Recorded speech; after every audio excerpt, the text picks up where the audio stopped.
تضيء الكون، ومعك أقرب إلى الله نكون. يا شهر المغفرة والخير، نحاول كيف نصبح غير، ونتجنب خطأ وتقصير، ونتلون بأجمل لون. السلام عليكم ورحمة الله وبركاته. الحمد لله رب العالمين والعاقبة للمتقين، والصلاة والسلام على رسوله محمد صلى الله عليه وسلم ومن تبعهم بإحسان إلى يوم الدين. أما بعد، فأعوذ بالله من الشيطان الرجيم. بسم الله الرحمن الرحيم. يا أيها الذين آمنوا كتب عليكم الصيام كما كتب على الذين من قبلكم لعلكم تتقون.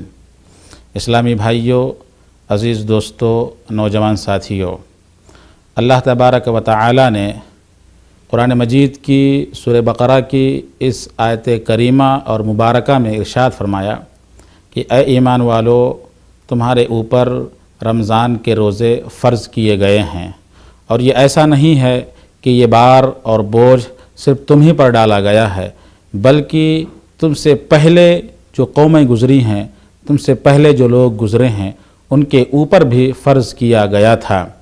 اور اس کا مقصد صرف یہ ہے، اللہ تعالیٰ نے جو روزہ فرض کیا ہے اس کا مقصد بھی بیان فرمایا، لعلکم تتقون، تاکہ تم متقی بن جاؤ، پرہیزگار بن جاؤ، اللہ سے ڈرنے والے بن جاؤ، اللہ کا خوف، اللہ کی خشیت تمہارے دل میں آ جائے، اللہ کا تقوی تمہارے دل میں پیوست ہو جائے۔ اور اللہ تعالیٰ نے آگے فرمایا کہ یہ کوئی 2 مہینہ، 4 مہینے، 6 مہینے یا سال بھر نہیں ہے، بلکہ چند ہی دن ہیں، ایام معدودات، گنتی کے چند دن ہیں۔ وہ 29 یا 30 دن ہوتے ہیں جو اللہ تعالیٰ نے فرض کیا ہے۔ اور اسی کے ساتھ ساتھ اللہ تعالیٰ نے ایک آسانی بھی فرما دی، وہ یہ کہ اگر کوئی شخص بیمار ہو یا حالت سفر میں ہو تو اس کو اللہ نے یہ رخصت دی ہے، یہ چھوٹ دی ہے کہ وہ بیماری کی حالت میں روزہ نہ رکھے، حالت سفر میں روزہ نہ رکھے۔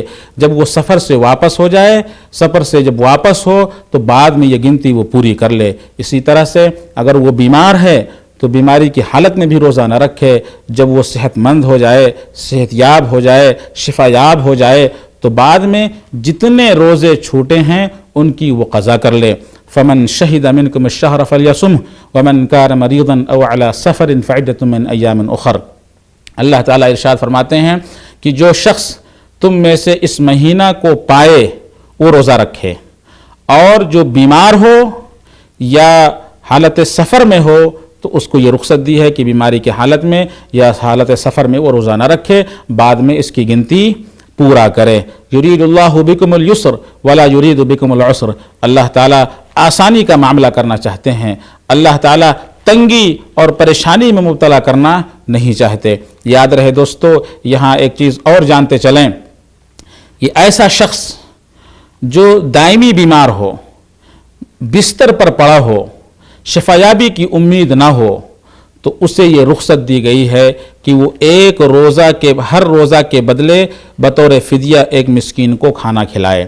یا اسی طرح سے ایسا شخص جس کی عمر اتنی زیادہ ہو کہ بھوک اور پیاس برداشت کرنے کی طاقت اور چھمتا اس کے اندر نہ ہو، جیسے ہم اپنی زبان میں کھوسٹ بڈھا کہتے ہیں، ایسے شخص کے لیے بھی شریعت نے رخصت دی ہے، اجازت دی ہے کہ وہ روزہ نہ رکھے، البتہ ہر روزہ کے بدلے میں بطور فدیہ ایک مسکین کو کھانا کھلائے۔ اور اسی طرح دوستو، یہ مبارک مہینہ، اسی مہینے میں اللہ تعالیٰ نے قرآن مجید کو نازل کیا ہے، اور یہ قرآن ایک ایسی عظیم کتاب ہے، ایسی بابرکت کتاب ہے کہ اس کے ذریعے یہ لوگوں کو ہدایت کے لیے نازل کی گئی ہے۔ ھدی للناس وبینات من الھدی والفرقان، لوگوں کی ہدایت کے لیے کتاب نازل کی گئی ہے۔